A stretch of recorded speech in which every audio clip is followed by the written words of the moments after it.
क्या है? Magnetic field एक रीजन है, एक इलाका है जहां पर अगर कोई नया मैग्नेटिक मटेरियल आए या नया मैग्नेट आए उसके ऊपर एक फोर्स या टॉर्क फील हो। यानी कि अगर इस जगह पर मैग्नेटिक फील्ड मौजूद है तो इस जगह पर अगर मैं एक नया मैग्नेट लाता हूं या एक मैग्नेटिक मटेरियल को रखता हूं तो उसके ऊपर अगर फोर्स फील होता है इसका मतलब यहां पर क्या मौजूद है? मैग्नेटिक फील्ड मौजूद है। तो रीजन अराउंड द मैग्नेट और magnetic substance where another magnet और मैग्नेटिक सब्सटेंस फील्स फोर्स और टॉर्क। सभी को पता है मैग्नेटिक फील्ड एक इलाका हो गया। अब अलग-अलग जगह पर मैग्नेटिक फील्ड की जो ताकत है उसे बोलते हैं मैग्नेटिक फील्ड इंटेंसिटी या मैग्नेटिक फील्ड स्ट्रेंथ। यानी कि मैंने बोला कि इस जगह पर बता कितना मैग्नेटिक फील्ड है, कितनी ताकत है मैग्नेटिक फील्ड की। तो मैग्नेटिक फील्ड की ताकत को बोला जाता है मैग्नेटिक फील्ड इंटेंसिटी या मैग्नेटिक फील्ड स्ट्रेंथ। अब इतना बड़ा नाम बोल के हम सिंपल बोलते हैं कि मैग्नेटिक फील्ड बता। फील्ड तो वैसे इलाका ही होता है बट हम शॉर्ट में बोलते हैं। अगर हम पूछे कि यहां पर मैग्नेटिक फील्ड बता इसका मतलब मैग्नेटिक फील्ड स्ट्रेंथ की बात कर रहा हूं, ताकत की बात कर रहा हूं।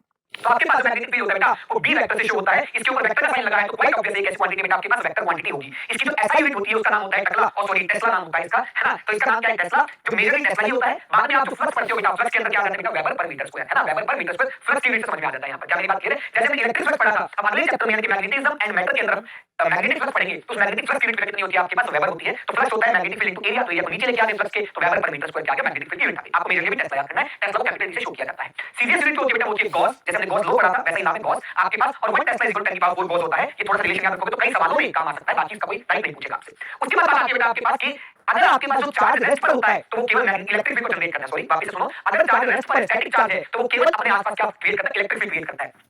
अगर करंट कैरिंग वायर है वो केवल मैग्नेटिक फील्ड क्रिएट करती है। कई बार दिमाग में आता है करंट कैरिंग वायर करंट तो चार्ज भी है। अरे भाई करंट कैरिंग वायर न्यूट्रल होती है। इस वायर में करंट दौड़ रहा है तो ये तो न्यूट्रल ही है। क्यों? क्योंकि इसके अंदर पॉजिटिव तो नहीं नेगेटिव बस फ्री इलेक्ट्रॉन दौड़ रहे हैं डायरेक्शन में करंट है। तो कुल मिला के करंट कैरिंग वायर कैसी होती है बेटा? न्यूट्रल। तो वहां पर कोई चार्ज तो है ही नहीं तो इलेक्ट्रिक फील्ड तो होगा नहीं। तो करंट कैरिंग वायर देखा गया कि वो क्या क्रिएट करती है बेटा? मैग्नेटिक फील्ड क्रिएट करती है। और अगर आपके पास यूनिफॉर्म मोशन में एक चार्ज है, एक चार्ज जब 10 की स्पीड से चल रहा है तो वो इलेक्ट्रिक फील्ड क्रिएट करेगा। चार्ज इलेक्ट्रिक फील्ड है और वो चल रहा है तो चार्ज का चलना मतलब करंट है। करंट की वजह से क्या आएगा बेटा? मैग्नेटिक फील्ड आएगा। क्या मेरी बात क्लियर है? यस। अगर मैं बात करूं सबसे इंपॉर्टेंट बात आती है यहां पर एक बायर सावर्ट लॉ है। बायर सावर्ट लॉ क्या बोलता है बेटा? आपको बायर सावर्ट ने क्या दिया? एक फार्मूला दिया जो कि क्या बताता है कि किसी करंट कैरिंग छोटे से एलिमेंट के कारण अगर कोई वायर से करंट जा रही है इसका कोई छोटा सा एलिमेंट किसी जगह पर कितना मैग्नेटिक फील्ड क्रिएट करेगा वो किसने बताया बेटा? बायर सावर्ट ने बताया। उसका फार्मूला कितना होगा बेटा? म्यू नॉट आई। जैसे छोटी सी वायर है, एक वायर है उसका छोटा सा हिस्सा एल डीएल। तो डीएल तो लेंथ होगी बेटा। इसके ऊपर वेक्टर लगाया मतलब इसको वेक्टर की तरह ट्रीट करेंगे और लेंथ वेक्टर को डायरेक्शन में लेंगे जिस डायरेक्शन में करंट होगा। अब देखो इस एलिमेंट का करंट ऊपर जा रहा है तो डीएल वेक्टर की डायरेक्शन ऊपर ले ली मैंने। ठीक है जी। अगर मुझे पी पॉइंट पर मैग्नेटिक फील्ड निकालना है तो मैं एक आर वेक्टर डिफाइन करूंगा। आर वेक्टर क्या होता है बेटा? Position vector. यानी कि एक ऐसा वेक्टर जो किसी पॉइंट की पोजीशन को बता रहा है। जब हम कोई पोजीशन वेक्टर लेते हैं तो जिस पॉइंट की पोजीशन बतानी है वहां पर तो हेड होगा तो सिंपल है। पर टेल कहां पर होगी? वैसे तो ओरिजिन पर होती है नॉर्मल केस में लेकिन यहां पर कहां पे लेंगे बेटा? डीएल पे। जिस एलिमेंट का निकाल रहे हैं वहां पर टेल और जहां पर निकाल रहे हैं वहां पर हेड। यानी कि ऐसा वेक्टर बनाना है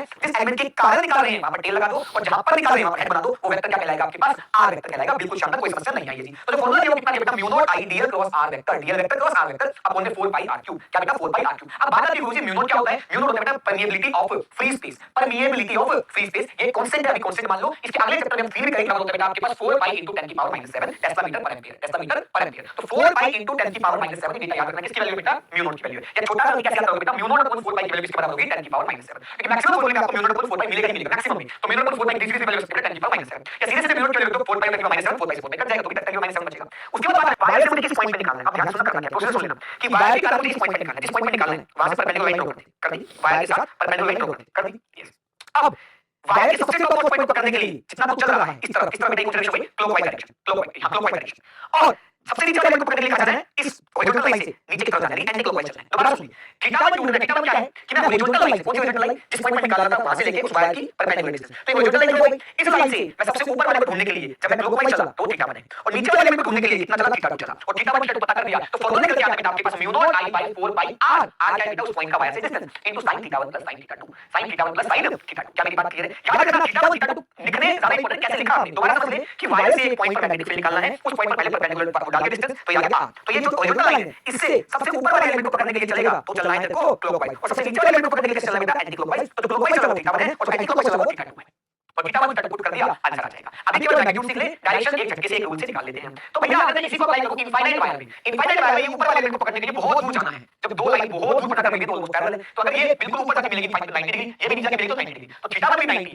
थीटा टू भी 90 किसके लिए? इनफाइनाइट वायर के लिए। तो फॉर्मूला आएगा म्यू नॉट आई ये कितना आ जाएगा 2 तो 2 से आगे 2 आ जाएगा तो mu naught I by 2 pi R. Mu naught I by 2 pi R formula जो आपको याद होना ही चाहिए एट एनी कॉस्ट। इसके बाद बात आती है बेटा अगर सेमी इनफाइनाइट वायर हो मतलब ये पॉइंट वायर इस कोने पर एक कोने पर हो और दूसरा कोना इनफाइनाइट पर है तो जो थीटा 2 है उसको चलना ही नहीं पड़ा। नीचे वाले एलिमेंट ढूंढने के लिए हॉरिजॉन्टल से कितना चलना पड़ा? बिल्कुल नहीं तो 0। थीटा तो 0 लेकिन थीटा वन के लिए कितना चलना पड़ेगा बेटा? सबसे ऊपर 90 डिग्री तो थीटा वन 90 हो गया थीटा टू 0 हो गया तो आपके पास आंसर कितना आया बेटा? यहां पर mu naught I by 4 pi R. ये फॉर्मूला भी याद रखना सेमी इनफाइनाइट और फाइनाइट। बात तीन फॉर्मूला याद रखना फाइनाइट का स्टैंडर्ड फॉर्मूला जनरल फॉर्मूला फिर इनफाइनाइट का और सेमी इनफाइनाइट का स्पेशल केस मान लो। इसके अलावा कोई केस आएगा तो ये फॉर्मूला यूज करो आंसर निकालो जी गुरुजी। अब मैंने कुछ सवाल लिए कि भैया मेरे पास ये वायर है ये पी पॉइंट है तो में यहाँ से कितना तरह 60, यहाँ से कितना नीचे आया 30, तो एक लगाएगा sin 60 रहेगा sin 30, root 3 by 2 1 by 2 answer. अच्छा यहाँ देखो ये बड़ा अच्छा सवाल है, देख ये वायर से इस पॉइंट पर परपेंडिकुलर डिस्टेंस ये है, तो आर से मैं क्लॉकवाइज चलूंगा सबसे ऊपर वाले एलिमेंट को ढूंढने के लिए, तो चलना पड़ा 60, तो थीटा 1 तो 60 आ गया।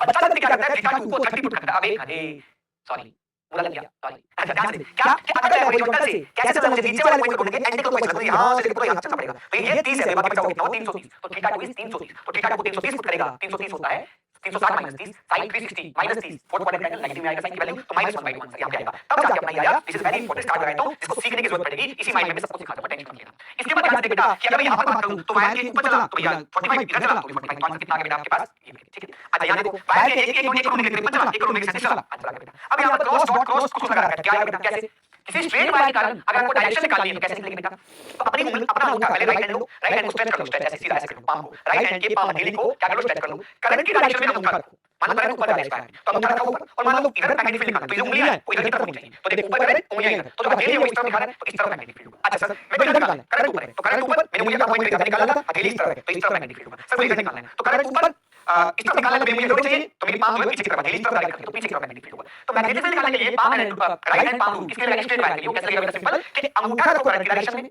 thumb along the direction of current, fingers pointed toward the point where B need to be calculated, जहां पर B निकालना है वहां पर उंगलियां पॉइंट होनी चाहिए, उस तरफ निकली चाहिए, उंगली कर देना उधर ऐसे।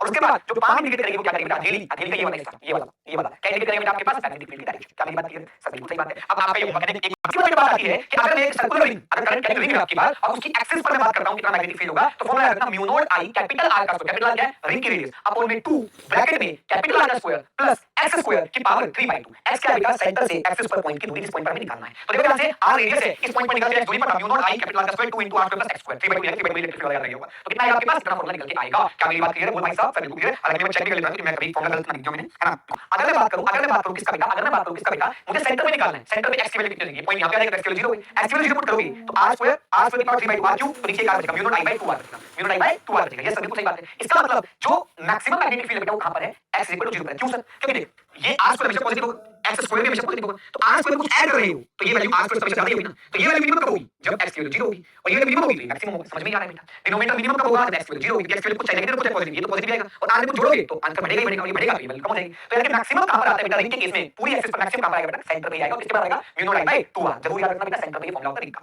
ठीक है जी। यहां पर देखने वाली बात क्या बेटा, ये दो पॉइंट क्यों बनाया r/2 -r/2, यहां पर जो कर्व है वो अपनी ये क्या चेंज करता है बेटा, कर्वेटिविटी चेंज करता है, कर्वेचर चेंज करता है, पहले ऐसे है ढलता हुआ पैराबोला फिर खिलता हुआ पैराबोला, ये पॉइंट ऑफ इन्फ्लेक्शन जो बोलते हैं वो वाला पॉइंट है। अच्छा इसके बाद सेंटर वाला मैंने आपको बता ही दिया है। हां लेकिन अगर इसी लूप के n लूप्स हो, n टर्म्स हो, तो n टर्म्स हो तो बेटा इसके बराबर 1 के कारण कितना है, n के कारण n टाइम मल्टीप्लाई हो जाएगा, तो mu naught i by 2r multiply by capital N is the number of turns and number of loops.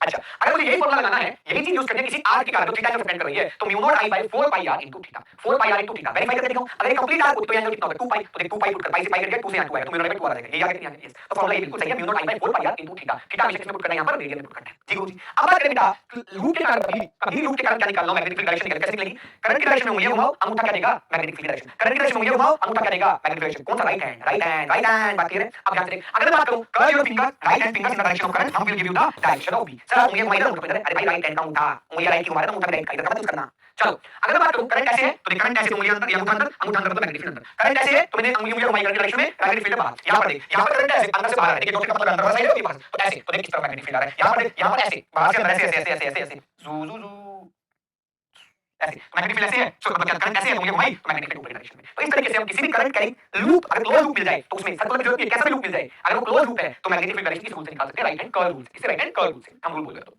आगे करो बेटा, अगर एक चार्ज मूव कर रहा है, अगर कोई सिंगल चार्ज है q, अगर कोई सिंगल चार्ज है लेट्स से q और वो v वेलोसिटी से मूव कर रहा था, तो इस समय पर v से मूव कर रहा था, तो इस समय पर p पॉइंट पर कितना मैग्नेटिक फील्ड होगा, तो हमें मैग्नेटिक फील्ड का बेसिक फार्मूला किसने दिया था बेटा, बायसेवर्ट ने दिया था। तो यानी कि ये फार्मूला यूज किया, i किसके बराबर होता है जो भी टोटल चार्ज है q और टाइम हो गया मान लो dt, dl by dt को मैंने कितना रख दिया बेटा, v रख दिया, अंदर लेके dt को, तो dl by dt किसके बराबर है, वेलोसिटी के बराबर है। यस सर क्लियर हो सर, क्योंकि भाई ये q ही तो थोड़ा सा आगे जाके dl कवर कर लेगा, अरे यही तो है dl, अरे बात क्लियर है। तो dl किसके बराबर होगा, v dt, तो v dt पुट करो, i को q by dt पुट करो, dt से dt कट गया, तो यहां पर v क्रॉस r आ जाएगा, जो फार्मूला था उसमें i की जगह q लगा दो एंड जो dl था उसकी जगह वेलोसिटी लगा दो, तो फार्मूला किसका मिल जाएगा बेटा, magnetic field at a point due to charge q।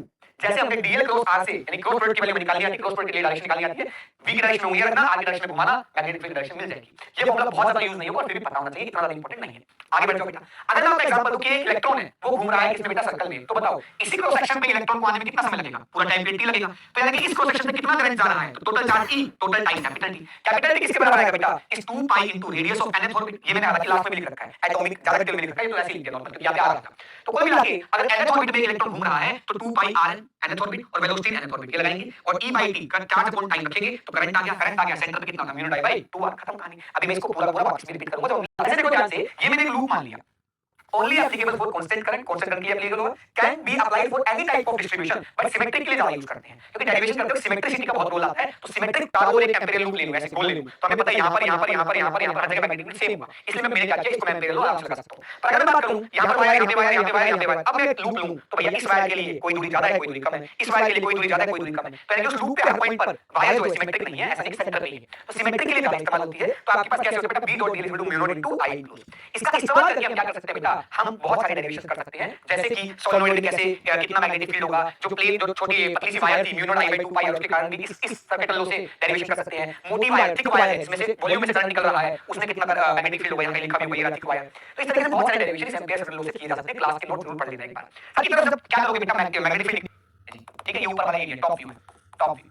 अगर टॉप व्यू में कैसा है तो बताओ बाहर की तरफ जब क्या करोगे बेटा, मैग्नेटिक फील्ड निकालोगे तो फॉर्मूला वही आएगा, तो थिन वायर के करना है, कोई दिक्कत नहीं। पर अंदर की तरफ निकालोगे तो फॉर्मूला याद रखना बेटा, mu naught J R by 2। J क्या है यहां पर बेटा, total current I upon total area pi R square.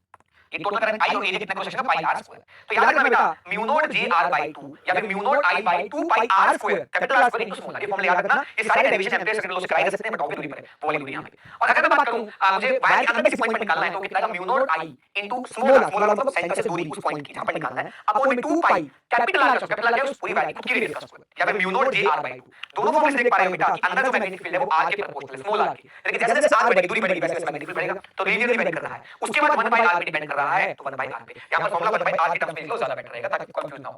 Are क्या बेटा, हमेशा सेंटर से दूरी, इस वाली एक्सिस से दूरी, चाहे वो अंदर हो चाहे वो बाहर हो। स्मॉल आर क्या है बेटा, उस पॉइंट की दूरी एक्सिस से जहां पर हमें मैग्नेटिक फील्ड निकालना है, ठीक।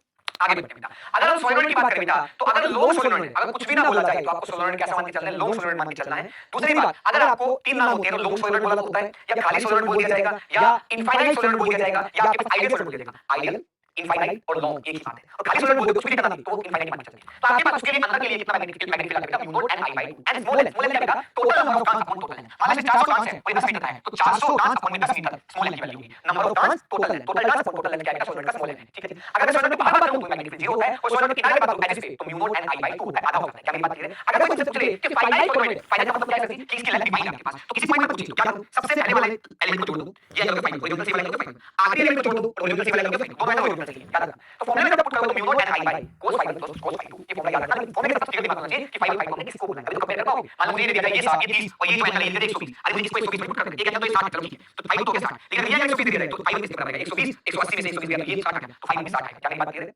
अगर बात करें टॉरॉइड, टॉरॉइड का दोनों शेप का होता है, दोनों फाइन लिया है हम लोग, क्यों ज्यादा इंटेलिजेंस यार, क्यों भाई सब बड़े वाले है ना, बड़े वाले वो बड़े वाले टॉरॉइड के अंदर मैग्नेटिक बाहर मैग्नेटिक फील्ड 0 होता है, अंदर फॉर्मूला सेम होता है mu naught N I, mu naught N I, but यहां पर स्मॉल एन है, चेंज है, स्मॉल एन का total number of turns put capital N, पर इसकी लेंथ कितनी लगेगी टोटल की 2 पाई आर। अब आर में ये आर लगे, ये आर लगे, कौन सा आर है, तो मीन रेडियस लेते हैं, मीन रेडियस मतलब R plus r2 by 2, mean radius लेते हैं यहां पे, तो स्मॉल एन की वैल्यू मिल जाती है। फिर टॉरॉइड के अंदर मैग्नेटिक फील्ड निकालने का तरीका है। अब बात आती है गाइस कि मैग्नेटिक फोर्स किसके बराबर होता है, तो ये पाया गया कि जब एक मूविंग चार्ज मैग्नेटिक फील्ड में रखा होता है, मूविंग चार्ज रेस्ट पर होगा कोई फोर्स नहीं होगा, अगर एक चार्ज मूव कर रहा है और वो मैग्नेटिक फील्ड में है तो उसके ऊपर फोर्स फील हुआ, और किसके बराबर है, q into v cross v। अगर v क्रॉस v, अगर आपके पास a क्रॉस v करते हैं तो रिजल्टेंट आता है वो a के परपेंडिकुलर होता है, v के परपेंडिकुलर होता है। सिमिलरली v क्रॉस v का रिजल्टेंट आएगा वही तो फोर्स होगा आपके पास, तो q से परपेंडिकुलर फोर्स आएगा। तो आपको समझना है फोर्स है वो v के परपेंडिकुलर होगा और जो v फोर्स है वो v के परपेंडिकुलर होगा। तो फोर्स मैग्नेटिक फोर्स होता है वो वेलोसिटी के हमेशा परपेंडिकुलर होता है और मैग्नेटिक फील्ड के परपेंडिकुलर ही करता है। अगर आपके पास याद करोगे थोड़ी बहुत लेवल आपने पढ़ी है तो आपको पता होगा कि अगर फोर्स वेलोसिटी के परपेंडिकुलर लग रहा है, अगर फोर्स वेलोसिटी के परपेंडिकुलर लग रहा है तो बेटा वो केवल उसकी डायरेक्शन बदल सकता है, मैग्नीट्यूड को नहीं बदल सकता। यानी कि जो भी वेलोसिटी होगी उसके पास क्या है, एक स्पीड है यानी मैग्नीट्यूड है और एक डायरेक्शन है। तो perpendicular force can only change direction not magnitude. तो अगर जो मैग्नेटिक फोर्स है वो केवल डायरेक्शन बदल रहा है, मैग्नीट्यूड को नहीं बदल रहा, तो हाफ एम वी स्क्वायर में काइनेटिक एनर्जी वी क्या होता है, स्पीड होती है,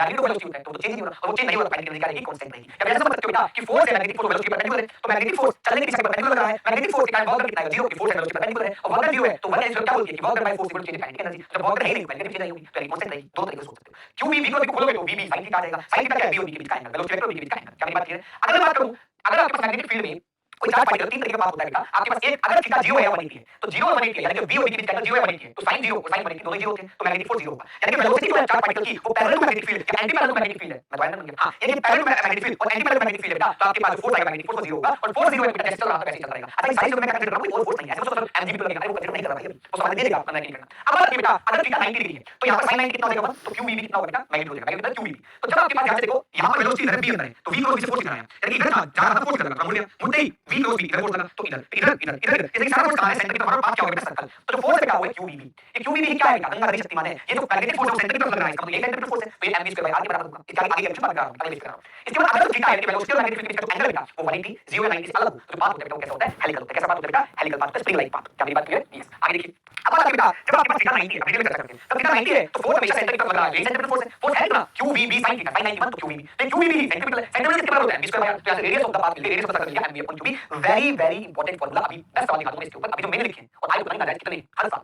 इसके बाद आता है रेडियस को लेकर सकते हैं mv, mv कितना होता है मोमेंटम, तो मोमेंटम अपॉन q, अगर मोमेंटम रखा है तो दूसरा फार्मूला क्या होता है, काइनेटिक एनर्जी होती है पार्टिकल की, तो मोमेंटम को लेकर सकता है √2m काइनेटिक एनर्जी, तो √2m kinetic energy upon q। ये रेडियस के बहुत सारे फार्मूले जो कि आपको पता होने चाहिए, डायरेक्ट सवाल एग्जाम में मिलेगा आपको। आगे बढ़ते हैं बेटा, इसका एक चक्कर कंप्लीट करने का समय कितना होगा, तो टाइम निकालना है, डिस्टेंस अपॉन स्पीड, डिस्टेंस कितना बेटा एक चक्कर में 2 पाई r, स्पीड कितना है v।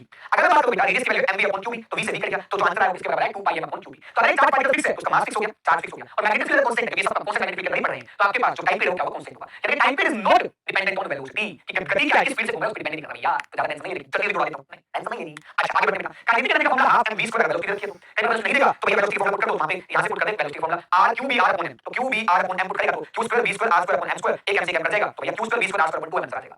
तो हमें पता लगा सवाल पढ़ के कि मैं ये यूज करूं, ये करूं कि 180 या 0 से अलग है, हेलिकल पाथ होगा। देखो ये वेलोसिटी है, ये b है, तो इनके बीच का एंगल कितना थीटा है, ना तो ये 0 दिख रहा है, 180 दिख रहा है, 90 दिख रहा है, तो होगा क्या बेस वेलोसिटी को कंपेयर कर दिए, v cos थीटा, ये v sin थीटा। ये v sin थीटा बेटा मैग्नेटिक फील्ड के परपेंडिकुलर है, तो जब वेलोसिटी मैग्नेटिक फील्ड के परपेंडिकुलर थी बेटा, ये वेलोसिटी मैग्नेटिक फील्ड अंदर, तो पाथ कैसा सर्कल, तो ये वेलोसिटी के कारण जो पाथ है बेटा वो सर्कुलर है, लेकिन ये जो वेलोसिटी है बेटा ये मैग्नेटिक फील्ड की दिशा में है, तो इसके कारण कोई फोर्स लगेगा ही नहीं। तो अगर मेरी एक वेलोसिटी इधर है और मेरे को इधर कोई फोर्स नहीं लग रहा, तो मैं चलता भी जाऊंगा, और जो ये वाली वेलोसिटी है उसके कारण मैं घूमने लग गया, तो भैया जो पाथ होगा वो ऐसे होगा कि घूमता भी जा रहा हूं और हेलिकल भी। क्या मेरी बात क्लियर है कि भैया घूमता भी जा रहा हूं और आगे की तरफ भी जा रहा हूं, तो आगे कौन लेके जा रहा है, v cos थीटा, घुमा कौन रहा है, v sin थीटा। तो रेडियस किसके बराबर आएगा बेटा mv, v की जगह क्या आएगा v sin थीटा, जो परपेंडिकुलर वेलोसिटी वही रखोगे, तो v के परपेंडिकुलर कौन सी वेलोसिटी है, v sin थीटा, तो v sin थीटा रखेंगे अपॉन qb। टाइम पे आगे डिपेंडेंट है ही नहीं वेलोसिटी के, तो वही रहेगा 2 पाई m upon qb।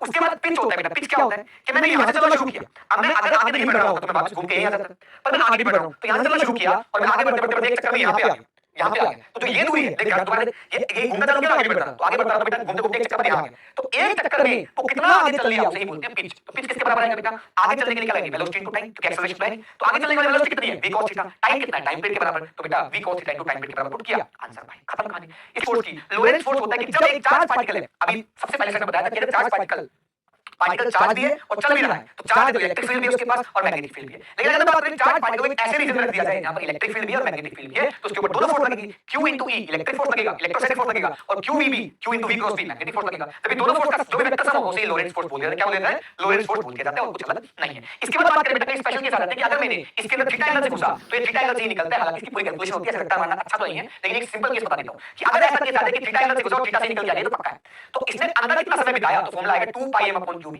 2 theta upon 360 degree. अगर ये थीटा और थीटा 2 थीटा सबटेंड कर रहा है बाहर की तरफ ऐसे, तो जितना एंगल वो सबटेंड कर रहा है अंदर रहते वक्त जितना भी सबटेंड किया है बेटा वो एंगल यहां डाल देंगे अपॉन 360 डिग्री कर देंगे, ये एंगल डिग्री में डाल तभी तो 360 आएगा। तो ये क्या मिल जाएगा बेटा, अंदर कितना टाइम स्पेंड किया किसमें बेटा मैग्नेटिक फील्ड में। ये वाली चीज अगर डिटेल में पढ़ोगे